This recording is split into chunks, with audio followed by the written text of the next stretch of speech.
네, 우리 느헤미야서를 살펴보고 있는데요. 오늘 느헤미야 6장 12절에서 19절 말씀입니다.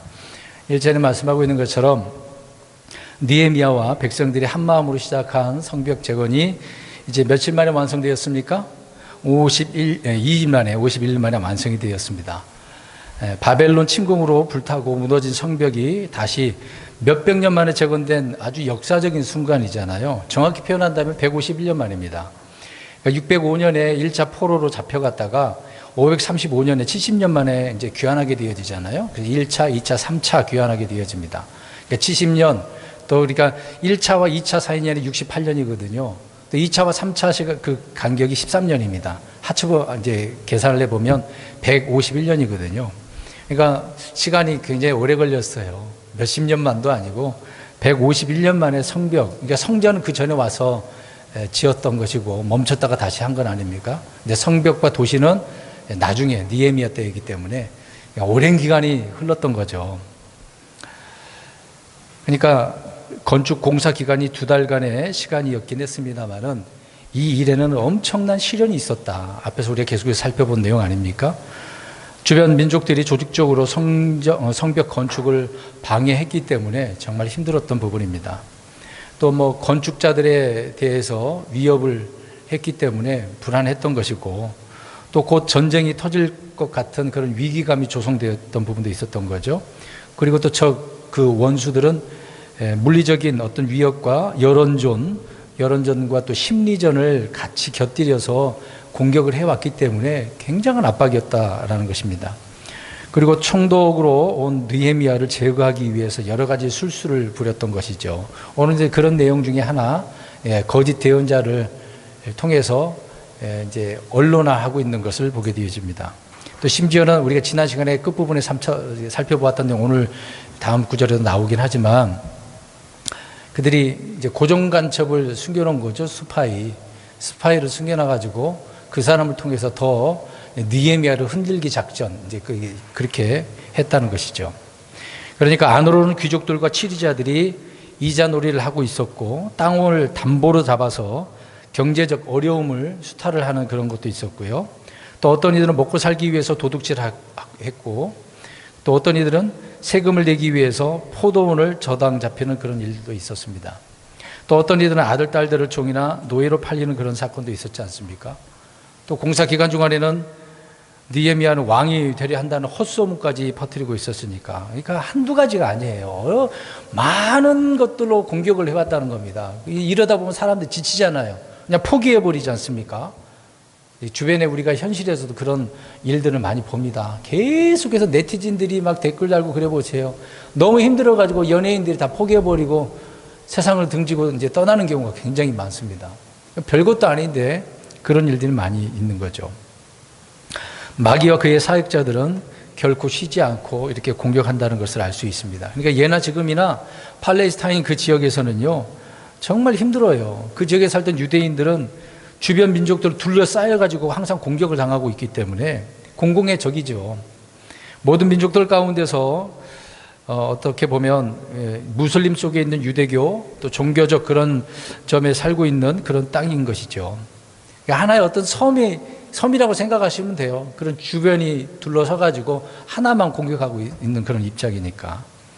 유대인들은 주변 민족들과 철저히 그래서 분리된 민족이었고 혼합이나 통합을 거부해 오지 않았습니까? 우리가 에스라서도 그렇지만 느헤미야서도요, 그 사람들이 처음에 와서 우리도 같이 돕자 하겠다 그러니까 어떻게 했어요? 우리의 목과 너희의 목은 같을 수가 없다, 줄 수가 없다. 우리는 우리의 몫을 우리가 감당하겠다라고 주장을 하잖아요. 그러니까 타협도 할 수 없었던 겁니다. 혼합도 할 수 없었던 거죠. 성전 공사 때에 주변 민족들과 한 차례 이런 갈등을 빚었던 유대인들은 이런 공사를 통해서 갈등이 막 노골적으로 절정을 이루었던 것이죠.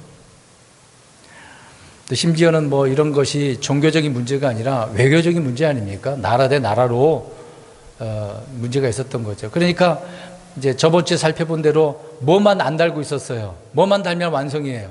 문짝만. 그거 못 달게 하려고 얼마나 마지막으로 발악을 했습니까? 그래서 이제 외교적으로 막 해보자, 같이 만나자, 거짓말로 그렇게 죽이려고 했던 것 아니겠습니까? 그래서 주변 민족들은 예루살렘 성벽 공사만큼은 기필코 막아야 했다는 것을 알 수가 있습니다. 이제 그런 입장인 반면에 느헤미야는 반드시 성벽을 어떻게 해야 돼요? 건축해야 되는 입장이죠. 그러니까 보통 공사가 아닙니다. 지금 우리 교회하고 상관없습니다만은 이스라엘이 지금 하려고 하는 일이 무엇입니까? 적그리스도와 함께 흔히 말하는 제3성전, 사실 제3성전은 말이 맞지 않습니다. 근데 그들이 이제 말하고자 하는 것은 제3성전이라고 표현을 하고 있습니다만은 말이 안 되는 거죠. 왜 그게 성전이 아니라고 표현합니까? 하나님이 세우신 성전이 아니고 뭐라고 불리는 성전이에요? 적그리스도. 그래서 다른 거예요. 에스겔 성전이 세우려면은 천년왕때거든요. 그래서 맞지가 않습니다. 그리고 또 3이라고 하는 그게 맞지 않는 게 성전이 이미 솔로몬 성전이 있었고 돌아와서 스룹바벨 성전이 있었고 나중에 헤롯 성전이 있었잖아요. 그러니까 3성전이라고 하는 게 말이 안 맞다 그 얘기입니다. 포함해서 그렇게 표현하고 있지만 그렇지 않아요. 성경은 그렇게 나눠져 있습니다. 아무튼 느헤미야 입장에는 반드시 건축을 해야 되는 거다. 참 놀라운 일이죠. 느헤미야 2장 17절 후반절을 보니까 우리가 예루살렘 성벽을 건축하여 다시는 수치거리가 되지 말자 이런 표현을 했습니다. 그러니까 목적이 분명한 거잖아요. 이건 반드시 우리가 해야 되는 거고 이 수치라고 하는 건 그들의 잘못된 문제 있었고 그 나라를 수호하기 위한 그런 의미도 있는 것입니다. 그러니까 한마디로 국방력, 군사력을 강화하자라고 하는 그런 의미의 말이었던 거죠. 느헤미야가 이렇게 표현한 것은. 그렇기 때문에 성벽 공사는 주변 민족들을 볼 때에는 막 자극적인 요소였던 거죠. 이루지 못하도록 방해할 수밖에 없었다. 그 얘기인 것입니다. 그러니까 성벽 건축이 이제 그런 목적이 유대 민족의 자치와 부흥을 위한 것이기 때문에 주변 민족들은 싫은 거예요. 그러니까 지금도 전 세계는 이스라엘이 어떻게 되기를 바랍니까? 없어져야 돼요. 이게 성경적으로 역사적으로 다 사실 맞는 이야기인데도 불구하고 여전히 없어져야 될 나라가 이스라엘이라는 겁니다. 이 세상으로 볼 때는. 이런 문제에 대해서 에스라서를 보면은요, 성벽 건축이 잠재적 위험성에 대해서 설명을 잘 해주고 있습니다. 에스라 4장 12절과 13절에 이 내용이 나오는데요. 13절만 읽으면 이제 왕께서는 이것을 아시옵소서. 이제 그들이 고소한 겁니다. 곧 이 도시가 건축되고 성벽이 다시 세워지면 그들이 세금과 조금과 관세를 바치지 아니하리니 이로써 왕께서는 왕들의 세입에서 손해를 보리이다. 이들이 따로 나라를 세워버리면 피해를 입는다. 이런 거짓 소문을 거짓 상소를 했던 것이죠. 그래서 성벽이 세워지면 유대인들은 자치와 독립을 하기 때문에 이걸 지어서는 안 된다. 이제 세금 문제까지 거론을 했던 부분인 거죠. 특히 세금은 엄청난 겁니다. 어느 나라든 세금 안 내면 안 되는 거예요. 큰 범죄거든요. 특히 미국 같은 경우에는 세금 못 내면은요, 그냥 들어가는 겁니다. 다른 건 어느 정도 받을 수는 있어도 세금 문제는 미국은 안 봐줍니다. 어마어마한 나라예요, 미국은요. 무서운 나라입니다. 근데 이들이 지금 그렇게 언급을 하고 있는 거죠.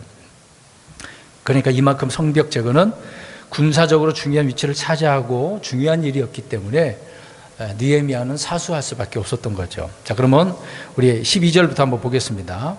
12절 느헤미야는 스마야를 감옥에 가두었다고 하지 않았습니까? 그가 하나님께서 보내신 대언자가 아닌 것을 알았기 때문에 가둬버렸던 것이죠. 산발락과 도비아가 보낸 간첩이었다는 것입니다. 그런데 스마야는 제사장이었단 말이죠. 이 제사장이 나쁜 짓 하고 있는 겁니다, 지금. 정치와 결탁한 거죠. 정권하고. 그런데 이 제사장 스마야가 느헤미야가 죽는다고 대언을 한 겁니다. 지금 잡혀 있으면서도 계속해서 설파를 하고 있는 거예요.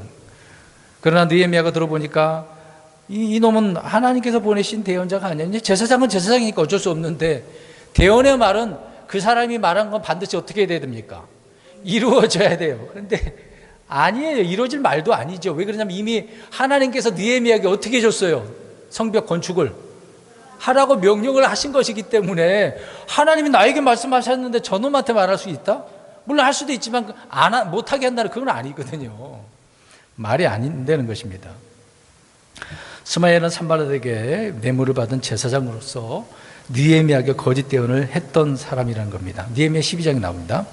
이런 인물이 느헤미야를 돕고 주의 말씀을 백성들에게 가르치지 않고 또 도비아와 산발락의 돈을 받고 백성들 가운데서 여론을 조성하면서 하나님의 이름을 팔아가는 가운데 이득을 취하고 있었던 것이죠. 그러니까 대언자 행세를 하고 있었던 겁니다. 느헤미야가 하는 일은 자기들에게 위험스러운 그런 일이라고 이간질을 했던 자들이죠. 그러니까 자기 민족이 이런 일을 하면은 엄청나게 더 압박이 되는 겁니다. 저런 원수가 그러면 그렇다 치더라도 형제들이 그러면 힘들죠. 그래서 이런 이간질을 스마야가 했다는 것이죠. 이것을 보면 거짓 대언자들은 언제나 평화를 외칩니다. 자, 여기 보세요. 적그리스도가 주장하는 내용이 뭡니까? 주로 금방 말한 것처럼 평화입니다. 그러니까 지금 이런 주변에서 평화를 많이 강조한다 그러면 누구라고 의심해야 돼요? 예, 잘 보셔야 됩니다. 물론 그 사람이다 할 수는 없지만 이 평화를 많이 강조하는 자가 분명히 드러나기 때문에 그 자가 적그리스도라고 성경은 말하고 있습니다. 이게 우리나라 정치인들 가운데 평화 막 얘기 많이 하죠. 믿지 마세요. 제가 정치인들 믿지 말라 그랬잖아요. 다 거짓말입니다. 말로는 평화지 뒤에는 그렇지 않아요. 자, 이런 나쁜 놈들은요, 싸워서 이기자고 외치는 대신에 항상 군사적으로 긴장을 막 갈등시키는 겁니다. 그래서 전쟁의 위험을 뭐 사전에 제거하자고 막 표현하고 있는 거죠. 그러니까 전쟁을 빙자하고 평화를 얻는 가장 확실한 방법은 전쟁을 두려워하지 않는 것인데 이들은 지금 두려워하게 만들고 있는 거죠. 그러나 거짓 대언자들과 거짓 제사장들을 이들은 평화를 위해서 우리가 가진 것을 막 양보하게 만드는 거죠. 희생해야 된다고 막 주장을 하는 겁니다. 그러니까 오늘날 도비아와 산발락 같은 이런 자들이 많아요. 교회 안에 그런 종교 지도자들이 얼마나 많습니까? 그래서 이제 정치인들이 종교 지도자들을 찾아가죠. 우리 이번에 대통령 된 분들이 여기저기 다 다니지 않았습니까? 근데 좋다고 거기에 참석한 지도자들 있죠? 기독교 단체라고 하는 사람, 그 다 나쁜 놈들입니다. 죄송한 얘기지만. 그분들은 주님을 신실하게 믿지 않는 사람들입니다. 뭐 KNCC 다 WC 통합 그런 걸 주장하는 사람들이기 때문에 믿지 마셔야 돼요. 그러니까 그들이 주로 하는 말이 정치와 결탁을 해서 민심을 성도들 하나로 묶어야 된다고 그런 말을 하잖아요.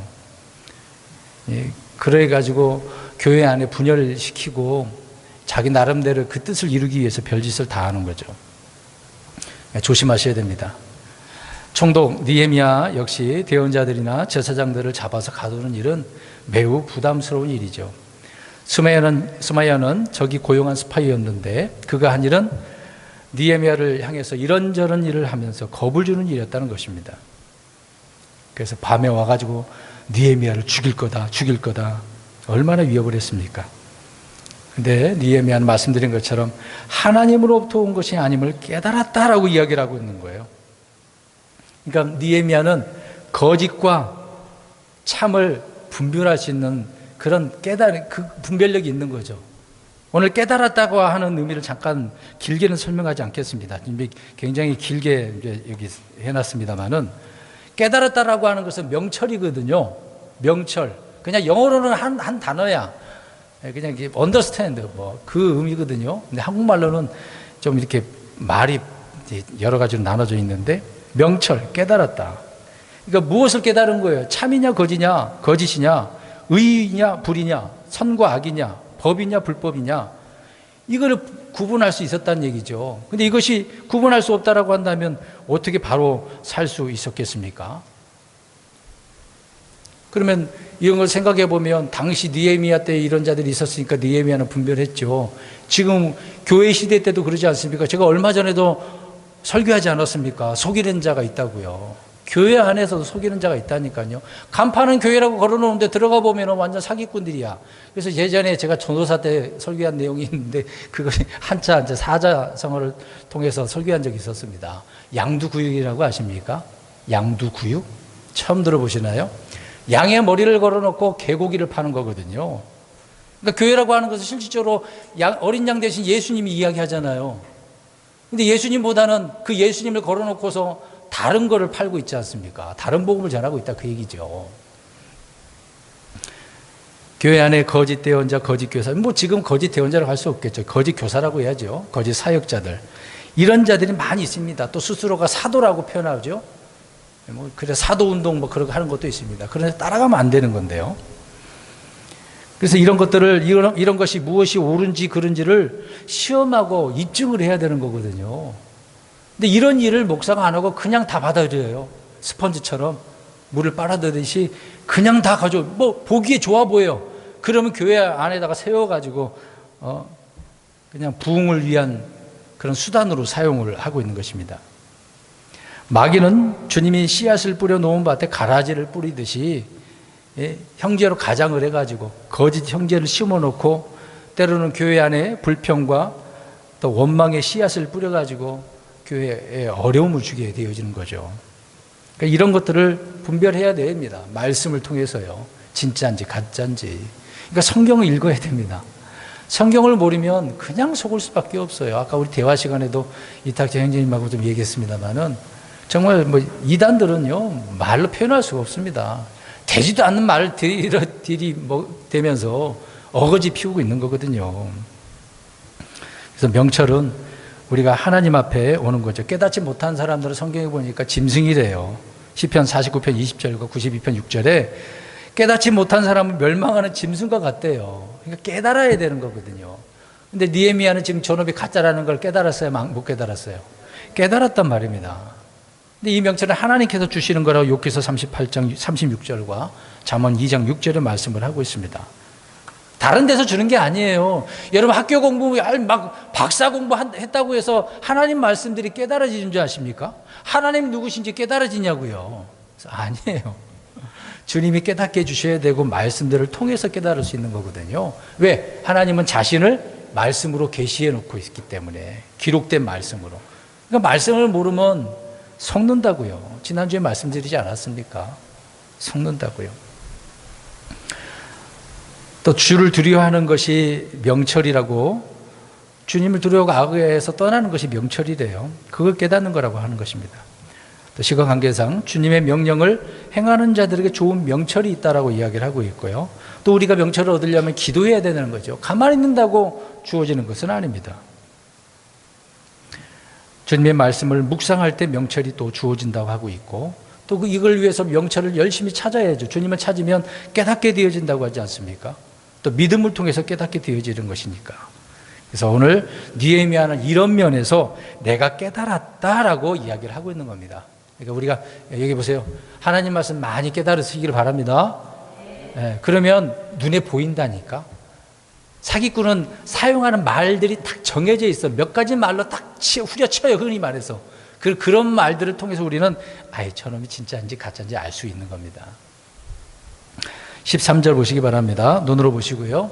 도비야와 산발랏이 스마야를 왜 돈으로 매수했는지를 알 수 있습니다. 느헤미야를 어떻게 하기 위해서?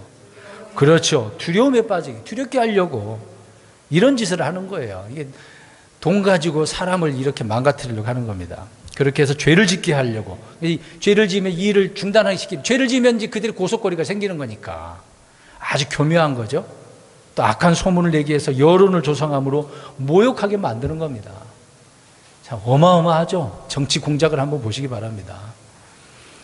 주님의 일을 하는 지도자나 사역자들은 언제나 이런 일들이 있을 수 있겠죠. 조심해야 됩니다. 사실 모세도 그러지 않습니까? 모세의 형 아론과 미리암 누이가 어떻게 했어요? 그렇잖아요. 자기들 할 수 있다고. 결국 아론은 제사장이기 때문에 문둥병에 걸리지 않고, 누이는 미리암은 어떻게 됐습니까? 문둥병에 걸렸어요. 하나님께서 세우신 모세를 그렇게 비방하면 안 되는 건데. 그리고 그 외에 또 250명의 지도자들이 있었지 않았습니까? 이런 일들이 많이 있습니다. 느헤미야가 만약에 이들에게 지금 속았다라고 한다면 죄를 짓게 되어지니까 성벽 건축을 할 수 있겠습니까? 못하는 거죠. 완성할 수 없는 겁니다. 14절 보십시오.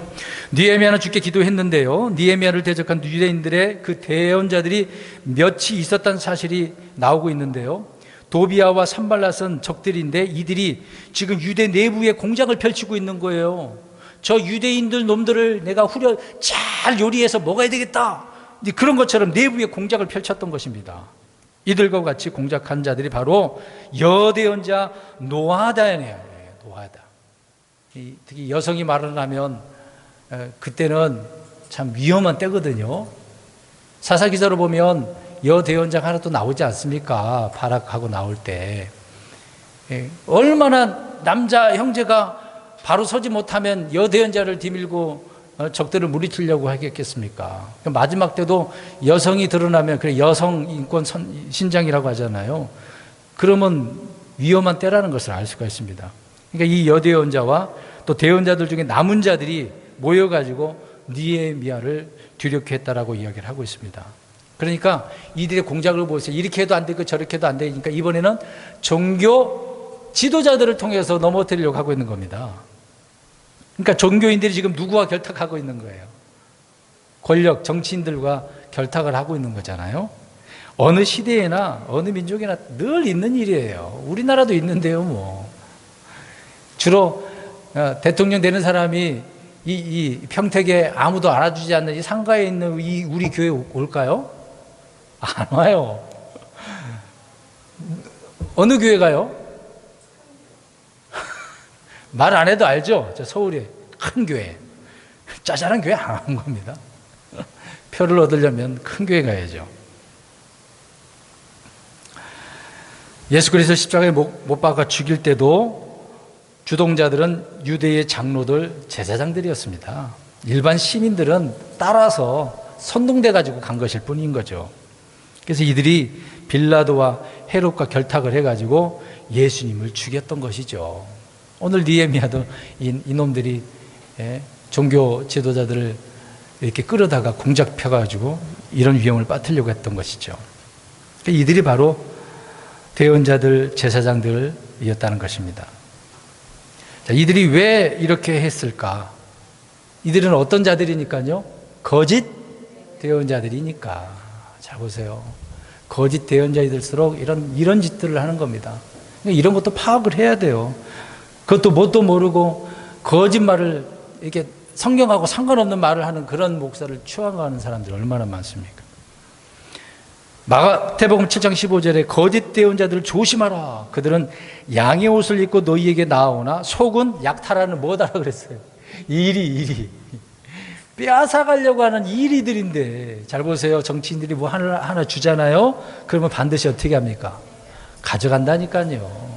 이번에 많이 받아 먹었잖아요. 코로나 때. 근데 지금 어때요? 걷어가고 있어요? 안 걷어가고 있어요. 걷어가고 있잖아요. 세금으로. 그러니까 거짓 대언자들은 항상 좋은 것을 말합니다. 지금 이거 필요하면 이거 없으면 안 된다는 식으로 얘기합니다. 그들은 양의 옷을 입고 이렇게 나오게 되겠죠. 그러니까 많은 사람들을 속아요. 이런 분이 어디 있어? 우리를 생각해 주는 분이 어디 있어? 그러는 것입니다.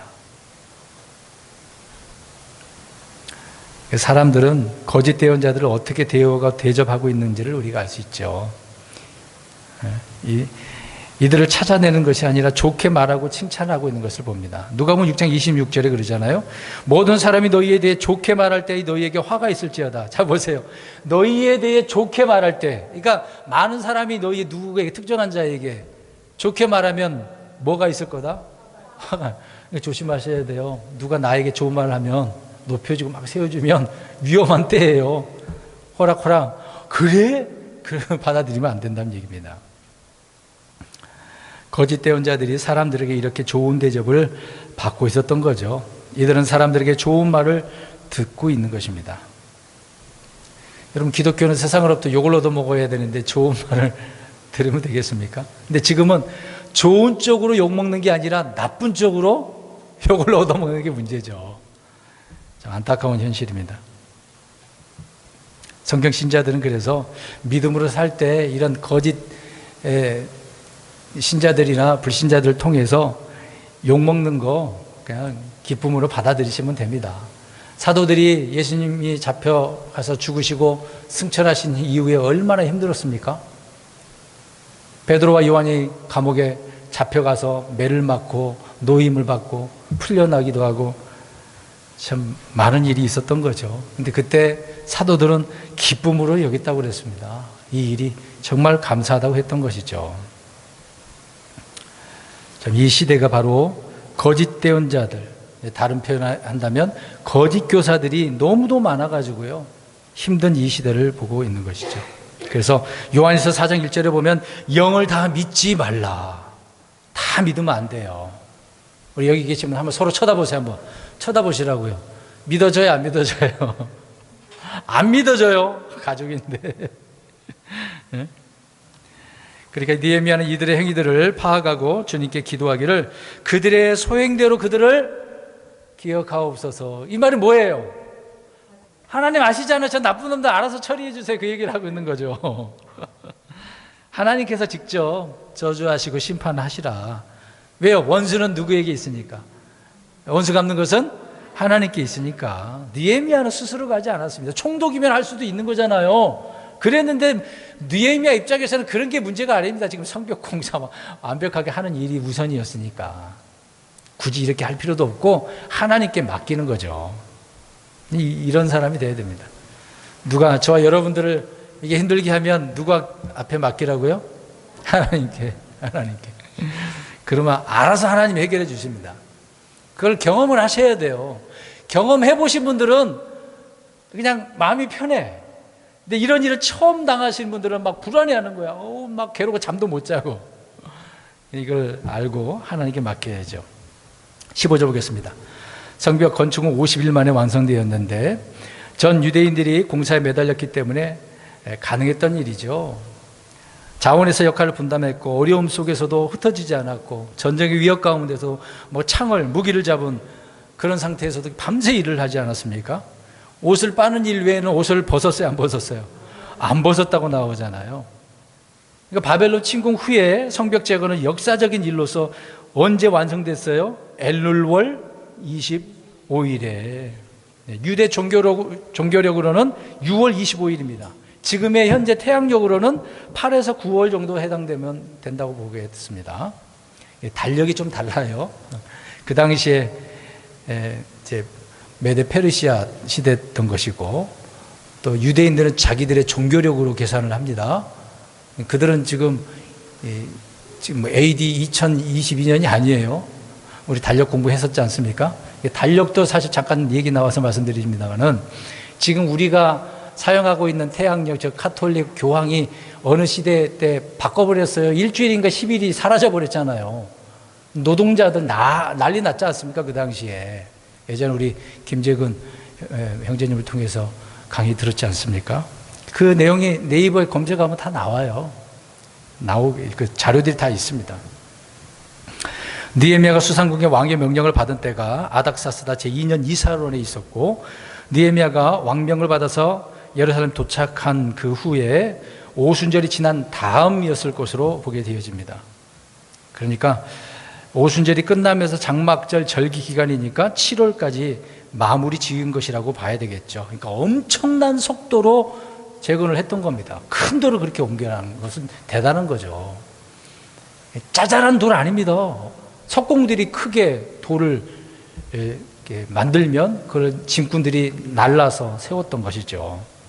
16절입니다. 원수들과 이교도들은 기어코 일이 완성되었다는 것을 알았어요. 그러니까 그들은 어떻게 했다? 낙담했다. 낙심한 거죠. 이제 더 이상 유대인들을 함부로 할 수 없게 되어진 것을 알게 되었습니다. 성벽이 없는 예루살렘과 성벽이 있는 예루살렘 완전히 다른 거예요. 상황이 달라졌습니다. 점령하는 일에는 불가능하게 되어진 상황이죠. 원수들과 이교도들은 이 모든 일이 하나님께서 이루신 줄을 그들도 역시 깨달았어요. 참 원수들도 알긴 아네요. 알긴 알아. 하나님께서는 이 일로 자신의 권능을 그래서 보여주신 겁니다. 비록 상황이 힘들고 어렵지만 주님을 믿고 끝까지 일을 해낸 것, 하나님 이런 걸 기뻐하셔요. 그래서 내가 누구라는 것을 이런 것들을 통해서 주님은 영광 받기를 원하고 계시는 거거든요. 저의 여러분들이 힘들고 어려울 때 그런 상황 가운데 우리 하나님이 누구신지를 보여줘야 돼요. 근데 그러지 못하고 보여주지도 못하고 내가 무너지면 하나님께서는 영광을 못 받으신 거잖아요. 오늘 이 사람들이 불신자들이 하나님이 누구라는 걸 깨달아야 되는데 우리가 그걸 보여줘야 되는 거 아닙니까?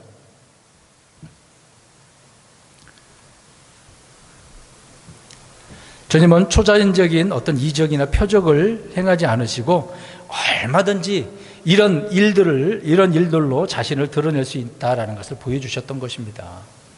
이제 이런 일을 느헤미야가 한 거예요. 느헤미야가 아니었다고 생각해 보세요. 이 일이 됐겠습니까? 물론 하나님 누구를 또 다른 사람을 세워서 할 수도 있겠죠. 이만한 믿음의 사람이 아니면 못한다는 이야기예요. 근데 우리 성도 여러분 보세요. 고개를 숙이고만 계셔가지고. 직장 생활하거나 사업장에서도요, 스스로 우리 성도인들 이런 분들이 돼야 됩니다. 내가 이렇게 귀하게 믿음의 사람으로 쓰임받아야 되지 않겠습니까? 보여주셔야 돼요. 거짓 공작을 펼치고 일이 완성되었다는 것은 하나님께서 하신 일이기 때문에 원수들과 이교도들은 낙담할 수밖에 없었다. 그 얘기인 것이죠. 이런 것이 바로 하나님의 사역입니다. 그냥 뜬금없이 짠 하고 하나님께서 해주시지 않는다는 얘기예요. 믿음의 사람들을 통해서 하나님 일을 해 나가시는 거지 그냥 이루어지는 일은 없다. 그 얘기인 것입니다. 17절 보십시오. 독특한 일이 기록되어 있는데 유다의 고귀한 자들이 도비아에게 편지를 보냈어. 서신을 보냈어. 또한 도비아도 마찬가지로 그들에게 이르렀다고 하지 않습니까? 서로 주고받은 거죠. 그러니까 이 구절은 당대 정치인들의 상태를 지금 말을 해주고 있는 건데 그들은 느헤미야처럼 분리를 택하는 대신에 원수들과 연합과 동맹을 맺은 거예요. 고귀한 자들이. 어떻게 이럴 수 있죠? 그러니까 서로 이제 어떻게 보면 외교 문서를 전달한 거 아니겠습니까? 느헤미야 입장에서는 외부의 적들보다 내부의 적이 더 컸던 거죠. 18절 보십시오. 도비아가 유다의 아라의 아들 스가냐의 사위가 되었답니다. 사위. 원수인데 사위가 됐어. 그리고 또 그의 아들 요하난이 베레기야의 아들 무술람의 딸을 취했어. 자기는 사위가 됐고 자기 아들이 또 어떻게 됐다고요? 아니, 딸을 취했다고요. 참 놀랍죠? 유다에서 도비아에게 맹세한 자들이 많았다고 또 표현하고 있습니다. 인척 관계를 맺은 거예요. 자기가 활동을 하려면 이런 관계를 맺어야 되는 거거든요. 인척 관계 맺으면 엄청나지 않습니까? 우리나라 조선시대 때 인척 관계, 특히 어느 세력이 더 강했습니까? 외척 세력이. 그래서 항상 외척을 조심했던 거죠. 에스라는 유대인들에게 이교도들과 아무도 결혼하지 못하도록 맹세를 하는 일이 있었는데 그때 맹세를 했긴 했어. 근데 시간이 흐른 뒤에 이교도들과 어떻게 한 겁니까? 결혼을 한 거예요. 이들은 정약 결혼을 통해서 서로 간에 이득을 취하기 위해 그냥 맹세한 자들이 유다에 많았다고 표현하고 있지 않습니까? 나쁜 놈들이에요. 유대인들이 잘못한 건 잘못한 거죠. 그리고 전쟁이 터지게 되어지면 도비아를 통해서 자기들을 살려달라고 하는 것입니다. 그 도비아는 유다의 귀족들을 통해서 언제든지 느헤미야를 죽일 수도 있고 그런 힘을 구축할 수 있었다라는 것을 알 수가 있습니다. 자, 이 기간이 상당한 기간이 흐른 거예요. 성벽 건축은 52일이지만은 계속해서 다스리고 있었던 것은 사실입니다. 갔다가 또 왔거든요. 기간이 꽤 돼요. 그러니까 이런 도비아는 이런 식으로 자기의 백그라운드라고 해야 되나요? 배경을 넓혀가고 있었다는 겁니다. 좀 위험한 인물이었던 거죠. 조심해야 되는 것입니다. 이런 인물들은. 그래서 느헤미야는 자기 형제들로 인해서 더 큰 문제를 안고 있었던 거죠. 그러나 느헤미야는 자기를 위한 친정 세력을 구하지 않았던 겁니다.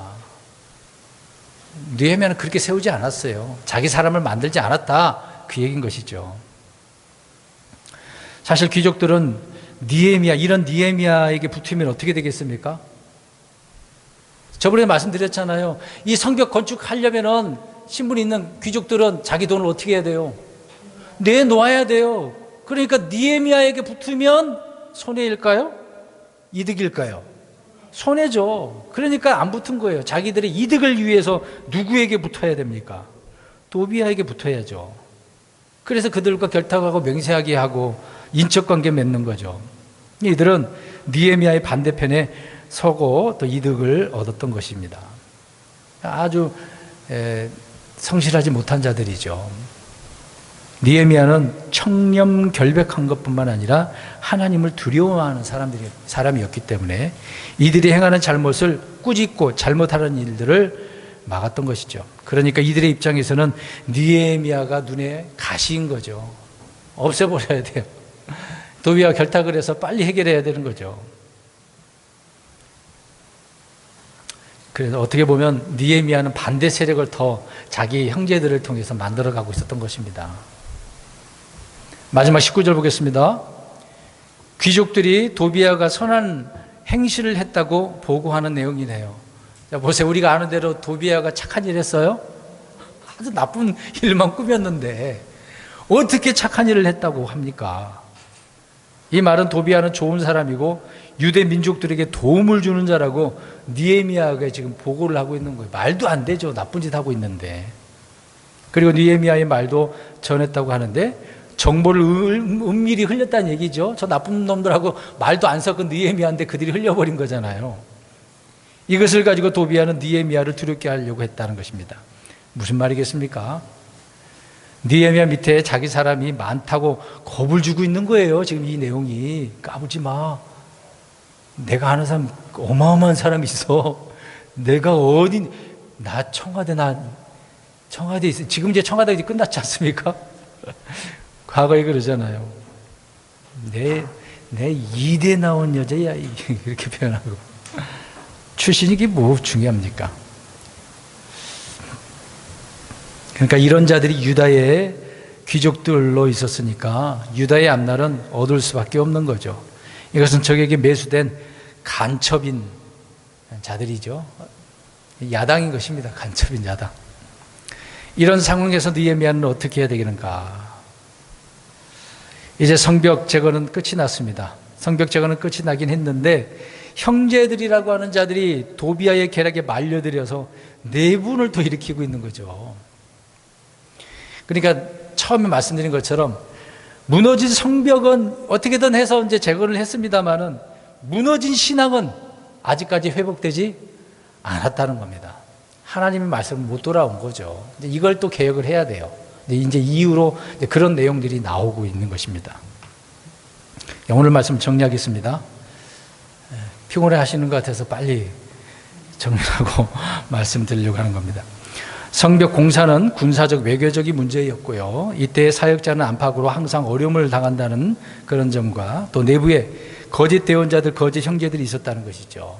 오늘날 교회 내에는 언제나 이렇게 뱀과 같은 이리와 같은 자들이 있다. 우리가 그걸 알아야 되는 거죠. 그리고 느헤미야처럼 이런 자들을 분별하기 위해서는 우리가 아까 뭐가 있어야 된다? 명철, 깨달아야 된다. 영들을 분별할 줄 아는 성도가 돼야 된다는 거죠. 또한 하나님께서는 초자연적인 기적과 표적으로 일하시는 것보다도 핍박을 받고 이런 시련을 통해서 하나님을 두려워하고 하나님을 신뢰하는 그런 자들, 이런 자들을 통해서 하나님이 일하신다. 그리고 그런 자들을 통해서 자신의 권능을 드러내시는 우리 하나님이라는 거. 이제 그런 일들을 누가 해야 된다고요? 우리 믿음의 사람이. 느헤미야가 했던 것처럼 우리가 그렇게 해야 된다. 자, 이때에 원수들과 이교도들은 낙담할 수밖에 없어요. 우리가 믿음으로 이렇게 살면 결론적으로 보면 그들은 낙담해. 우리는 최후 승리 얻는 거죠. 막 기쁜 거야. 막 웃음이 나오는 거죠. 즐거움이 나옵니다. 하나님의 하신 일을 보고 그들을 두려워하게 만들어야 되는 거죠. 그래서 마지막으로 내분에 휘말리지 말아야 된다. 항상 언제나 원수들은 안에 있다는 것을 잊지 마시기 바라는 것입니다. 자, 오늘은 성벽이 완성된 이야기를 통해서 그들이 어떻게 또 방해 공작을 했는지도 살펴보았는데요. 우리 성도 여러분, 끝까지 믿음을 잃지 않고 주님이 어떤 분인가를 우리 스스로가 드러낼 수 있는 믿음의 사람이 되고 또 이번 한 주간이 되기를 주의 이름으로 축원합니다.